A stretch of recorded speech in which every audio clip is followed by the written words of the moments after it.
All very respectful. Flat.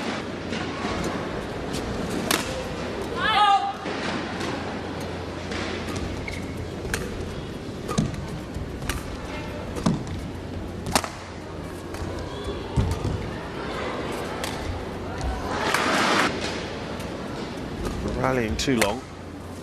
Her first ever quarter-final. The Indonesia Open back in 2021 during COVID times. This is the biggest match since then.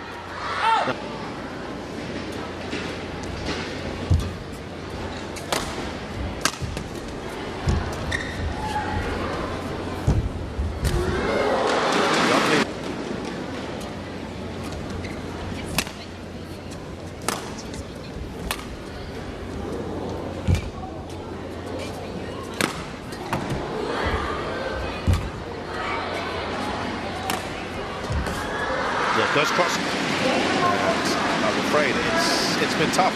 It's been hard for her. BCBWF World Tour. She's played 5 tournaments. Tournament was the Japan Open, and between all that, she got to a quarter-final of the. She has stabilized things somewhat here against Takahashi.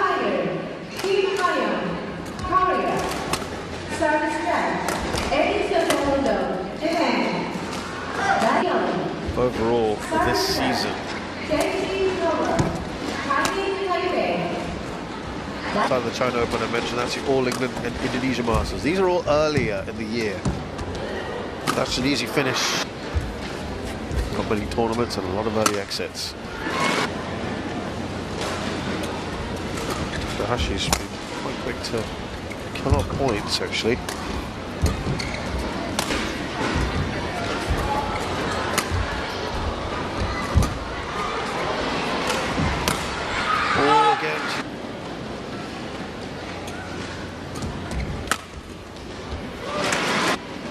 The additions of this tournament, she was out in the first round. So to get to the quarters, that's great progress. That's a nice shot from Tunjung. And another great.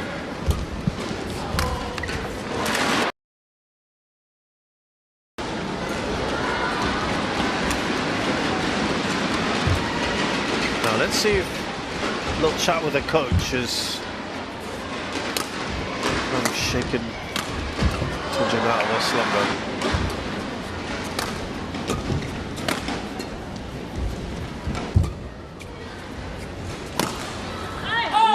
To get that right.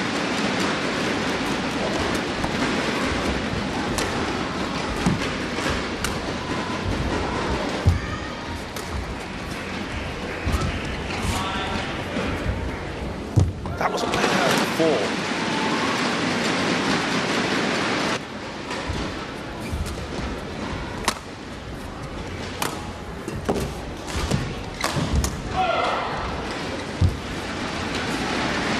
Within 2 points of her opponent.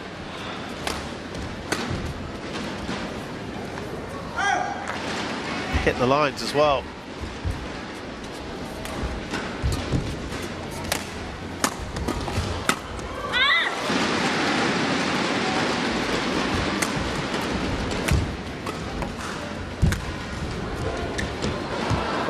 Desperate to get back to winning ways.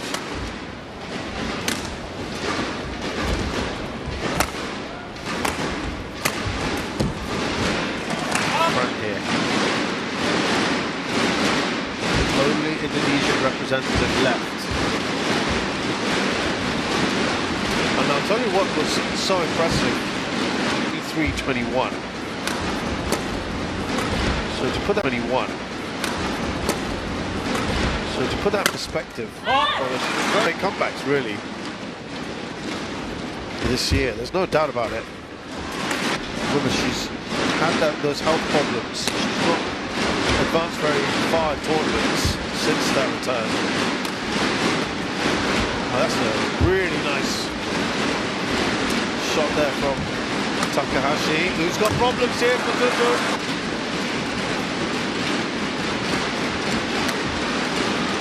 That's our longest rally, by the way, would you believe it? Only 17 shots.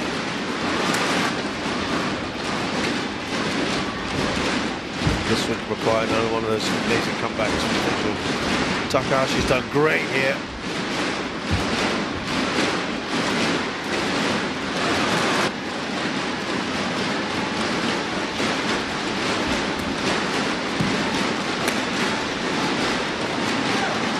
All. Asuka Takahashi only twice has won.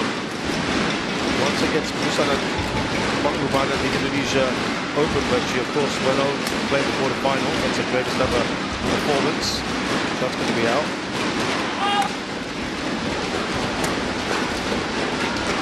In all those victories for her against Pornpowi and Busana.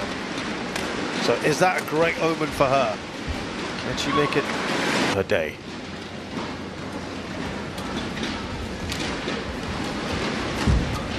Well, yesterday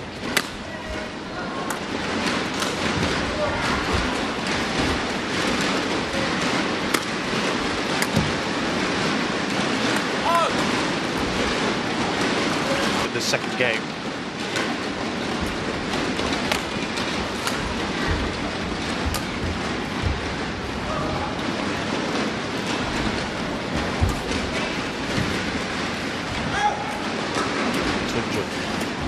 Never took the lead in that previous game.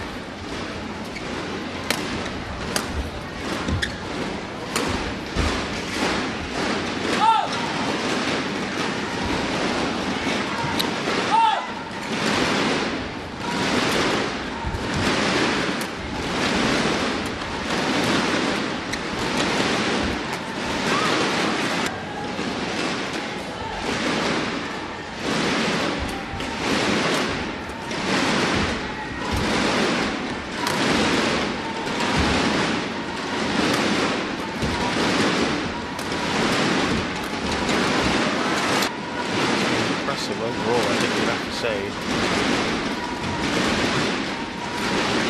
Asuka Takahashi. She, after winning the first game, goes on to win 68% of the time.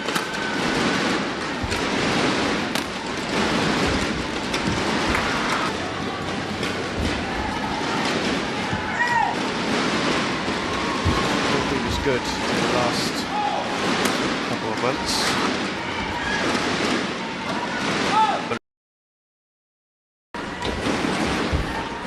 So Tunjung in a much better position, about 10-15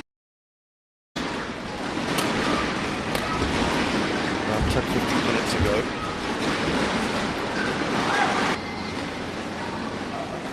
Let's have a look at Tunjung's record after losing the first game. In the last 6 months, certainly has struggled.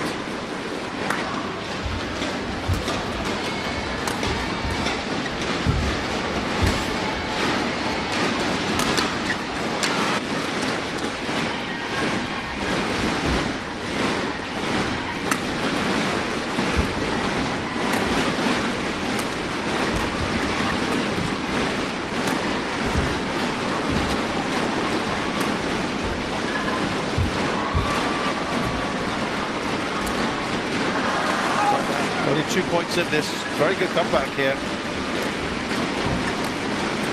4-1 since the interval.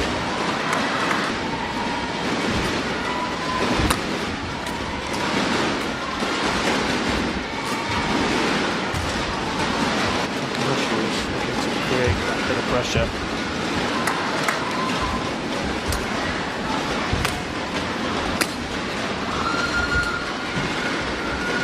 It's going to be out.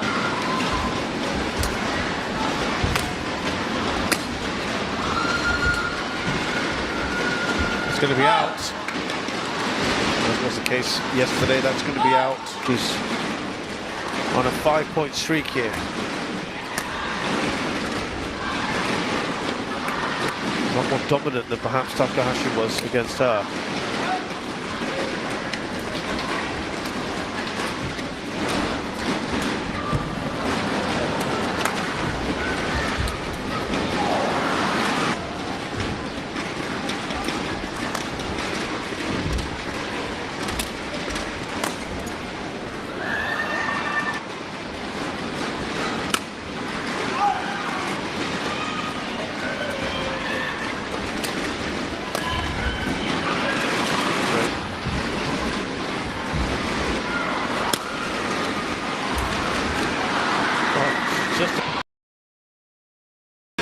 We've been talking about the drift. It's going to be behind Tunjung. This is the side that both players have struggled on. Get a pretty big lead, knowing that she's going to be on the tougher end and Tunjung's going to be on the better end in the second half of this game. So she'd be looking at 4 or 5 points minimum, adjusted a game accordingly. That's why I'm saying that Takahashi, a lower ranked player, really needs a good first half of this game to play like the way she...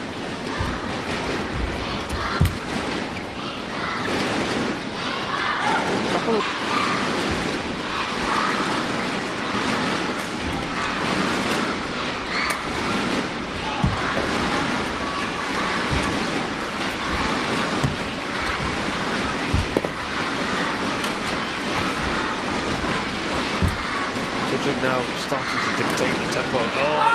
In the crowd, those Indonesian fans trying to make their presence felt amongst this very loud crowd.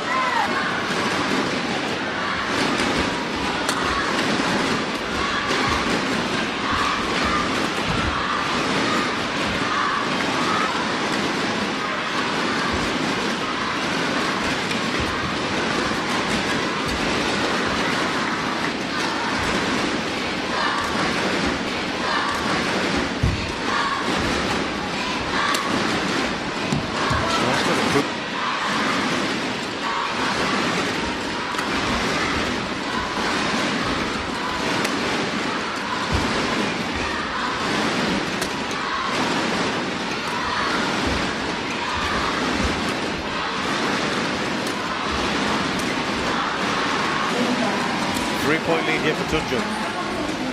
Over her career in the deciding game of matches, which is the third, she has an overall success rate of 50.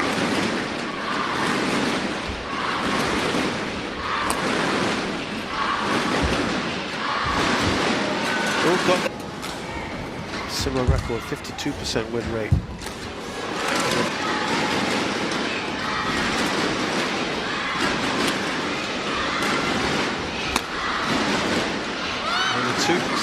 When Takahashi was on this end in the first game, she led slightly mixed.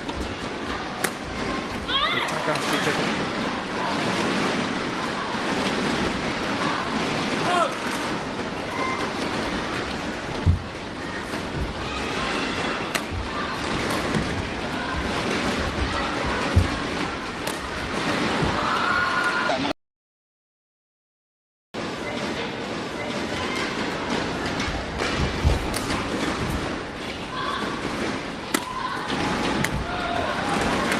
Allow Tunjung to get too far ahead. 4 points is really the absolute max at the moment.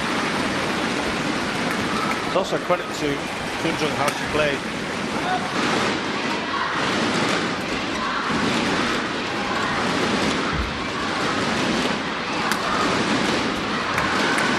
I think when she's gone cross-court today that she's struggled a little. 4-1 for Tunjung since the break.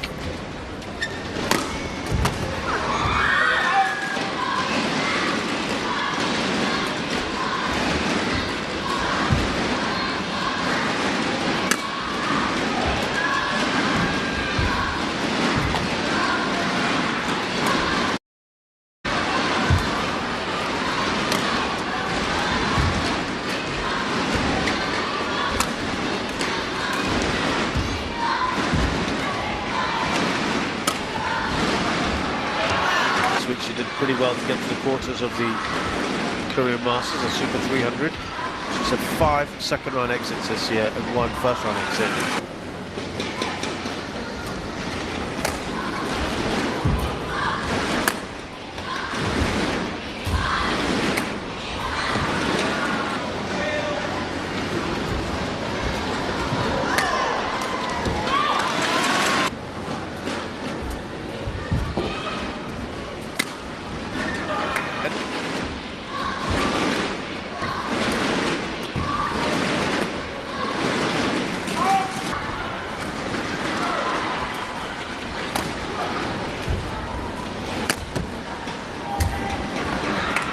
Not far away now.